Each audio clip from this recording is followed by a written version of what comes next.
Assalamualaikum warahmatullahi wabarakatuh. Izin memperkenalkan diri, nama saya Putri Widyaningsi dengan NIM 042 dari kelas 4B PGSD. Di sini saya akan mempresentasikan atau menyampaikan kembali hasil resume materi pertemuan kedua, yaitu konsep dasar media pembelajaran dengan dosen pengampu Bapak Dr. Arman Magister Pendidikan. Baik, langsung saja saya mulai presentasinya. Baik, yang pertama adalah pengertian dari media. Media dalam bahasa Latin yaitu medium, yang berarti perantara atau pengantar yang digunakan untuk menyampaikan sesuatu.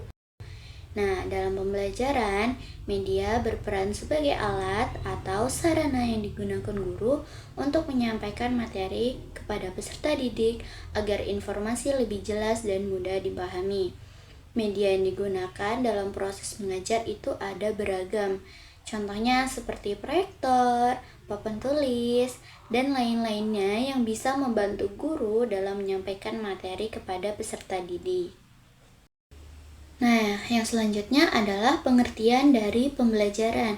Pembelajaran adalah suatu usaha yang dilakukan secara sadar dan terencana oleh pendidik dan peserta didik dalam mencapai tujuan pembelajaran. Kata dasar dari sebuah pembelajaran adalah belajar. Belajar itu sendiri adalah proses perubahan perilaku peserta didik, proses memperoleh pengetahuan dan perubahan tingkah laku. Jadi, belajar itu adalah proses perubahan perilaku yang menetap yang disebabkan adanya interaksi antara informasi baru dan pengetahuan atau pengalaman baru. Maksud dari kata menetap adalah hasil belajar yang tidak hilang. Kemudian, perubahan perilaku tersebut mencakup aspek seperti aspek kognitif, afektif, dan juga psikomotor. Maka, pembelajaran adalah suatu usaha yang dilakukan secara sengaja oleh pendidik sehingga menghasilkan perubahan yang permanen terhadap perilaku peserta didik. Media pembelajaran adalah alat atau sarana dan prasarana yang digunakan oleh guru dalam proses pembelajaran untuk menyampaikan sebuah materi kepada peserta didik. Media sering disebut dengan channel. Channel adalah saluran. Channel adalah media atau cara yang digunakan untuk menyampaikan sebuah pesan. Baik, yang selanjutnya adalah communication model atau model komunikasi. Nah, di dalam model komunikasi ini itu ada yang namanya sender. Sender adalah orang yang menyampaikan atau mengirimkan sebuah pesan. Nah, guru adalah sebagai sender, di mana guru yang mengirimkan informasi dan materi pelajaran kepada peserta didik. Kemudian ada yang namanya message. Message atau pesan adalah materi atau informasi yang disampaikan guru kepada peserta didik. Kemudian ada yang namanya receiver, adalah orang yang menerima pesan dari pengirim. Peserta didik disebut sebagai receiver, di mana peserta didik adalah orang yang menerima pesan atau materi dari guru. Baik, yang selanjutnya adalah encoding. Encoding adalah proses mengubah ide atau pikiran menjadi pesan yang bisa dipahami oleh orang lain.